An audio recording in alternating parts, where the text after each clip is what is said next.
ঘটনাটি মোটামুটি প্রত্যাশিতই ছিল। আইসিসির আনুষ্ঠানিক ঘোষণায় শেষ বাংলাদেশের বিশ্বকাপ স্বপ্ন।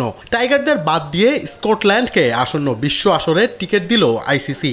বিশ্বকাপে দেখা যাবে না লাল সবুজ পতাকা। ২৭ বছর পর বাংলাদেশকে ছাড়া বিশ্বকাপ টাইগার ভক্তদের জন্য যা অকল্পনীয়।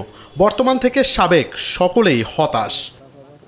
আমার মনে হয় সবাই হতাশ বিশ্বকাপ খেলতে না পেরে। আমাদের সবারই হাই হোপস ছিল বিশ্বকাপ না। আমারও আশা ছিল যে আইসিসি আমাদের পক্ষ থেকে যে জিনিসটা ছিল সেটা আইসিসি মেনে নেবে এবং আমরা বিশ্বকাপ খেলবো। শেষ দিন পর্যন্ত আশায় ছিলাম, আমিও তাকিয়েছিলাম, বিকজ ওয়ার্ল্ড কাপ হবে বাংলাদেশ খেলবে না, এটা আসলে কেমন জানি জিনিসটা আসলে অভ্যস্ত না।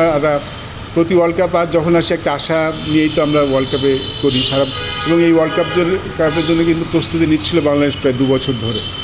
সো হু নেভার নোজ, এবার ওয়ার্ল্ড কাপটা হয়তো আমাদের জন্য ভালো কিছু হতে পারতো, যেহেতু সাবকন্টিনেন্টে খেলা।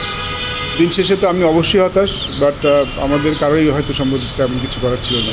টি-20 বিশ্বকাপের শুরু থেকে তাদের সঙ্গী বাংলাদেশ। সাকিব তামিমদের কত শত স্মৃতি এখনও অম্লান।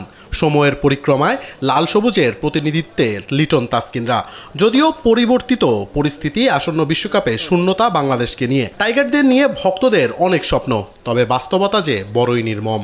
টি-20 ফরম্যাটের কথা বলেন, আমার মনে হয় আমরা যখন টি-20 খেলা শুরু করেছি প্রবলি এইবার দলটা বেশি সম্ভাবনা ছিল। মানে আগেও আমাদের টিমটা ভালো ছিল, বাট এইবার আমরা টি-20 ভালো খেলছিলাম। গত 1 বছর ধরে আমাদের টি-20 পারফরমেন্স খুব ভালো। আমরা টি-20তে যেই ক্রিকেটটা খেলতে চাই সেই খেলাটা কিন্তু শুরু করেছিলাম খেলতে। সো অবশ্যই এবারের দলটা মনে হয় সম্ভাবনা একটু বেশি ছিল। আগেও সম্ভাবনা ছিল তা নয়, বাট এবার আমরা টি-20 ভালো খেলছিলাম।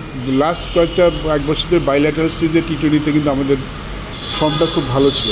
সো আশা ছিল, বাট এখন তো আসলে আমাদের কিছু করার নেই। ডেফিনেটলি আমাদের সামনের দিকে তাকাতে হবে। কঠিন সময় পার করছে বাংলার ক্রিকেট, তবে এই সময় নাকি কাটিয়ে উঠবে। মার্চে পাকিস্তান সিরিজের জন্য পরিকল্পনা করে এগিয়ে যাওয়া উচিত মনে করেন হাবিবুল বাশার সুমন। মোহাম্মদ আদনান, দেশ টিভি, ঢাকা।